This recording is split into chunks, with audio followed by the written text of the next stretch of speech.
যুক্তরাষ্ট্রের গোয়েন্দা সংস্থা ডিরেক্টর অব ন্যাশনাল ইন্টেলিজেন্স প্রধান তুলসী গ্যাবার্ড বাংলাদেশে ধর্মীয় সংখ্যালঘুদের উপর নিপীড়ন ও হত্যা এবং দেশে ইসলামী সন্ত্রাসীদের হুমকির বিষয়ে যে মন্তব্য করেছেন তা বিভ্রান্তিকর বলে জানিয়েছেন অন্তর্বর্তীকালীন সরকার। সোমবার রাতে প্রধান উপদেষ্টার প্রেস উইং থেকে পাঠানো এক বিবৃতিতে মন্তব্যের তীব্র প্রতিবাদ জানানো হয়। এতে বলা হয়, গ্যাবার্ডের বক্তব্য বাংলাদেশের ভাবমূর্তি ও সুনামের জন্য ক্ষতিকর।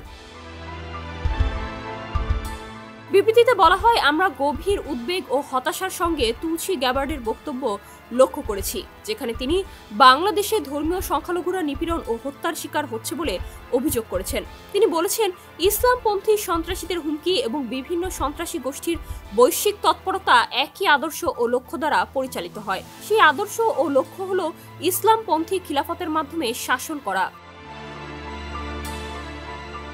সোমবার ভারতের এনডিটিভি ওয়ার্ল্ডকে দেয়া সাক্ষাৎকারে বাংলাদেশে ধর্মীয় সংখ্যালঘুদের উপর নির্যাতন নিয়ে মন্তব্য করতে গিয়ে তুলসী গ্যাবার্ড যুক্তরাষ্ট্রের উদ্বেগের কথা জানিয়েছেন। বৈশ্বিক এক সম্মেলনে অংশ নিতে নয়াদিল্লি সফরে যান তিনি। তুলসী গ্যাবার্ড বলেন, ডোনাল্ড ট্রাম্প প্রশাসন বিশ্বব্যাপী ইসলামপন্থী সন্ত্রাসবাদকে পরাজিত করার জন্য মনোনিবেশ করেছে এবং এ ব্যাপারে প্রতিশ্রুতিবদ্ধ। দীর্ঘদিন ধরে হিন্দু, বৌদ্ধ, খ্রিস্টান ও অন্যান্য ধর্মীয় সংখ্যালঘুর উপর নিপীড়ন, হত্যা ও নির্যাতন মার্কিন সরকার, প্রেসিডেন্ট ট্রাম্প ও তার প্রশাসনের জন্য একটি প্রধান উদ্বেগের বিষয়।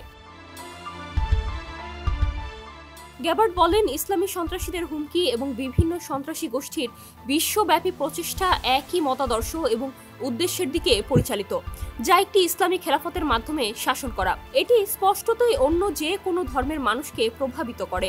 তারা সন্ত্রাস এবং অত্যন্ত সহিংস উপায়ে এটি বাস্তবায়ন করতে চায়। ডোনাল্ড ট্রাম্প এ ধরনের মতাদর্শকে চিহ্নিত এবং পরাস্ত করতে দৃঢ় প্রতিজ্ঞ।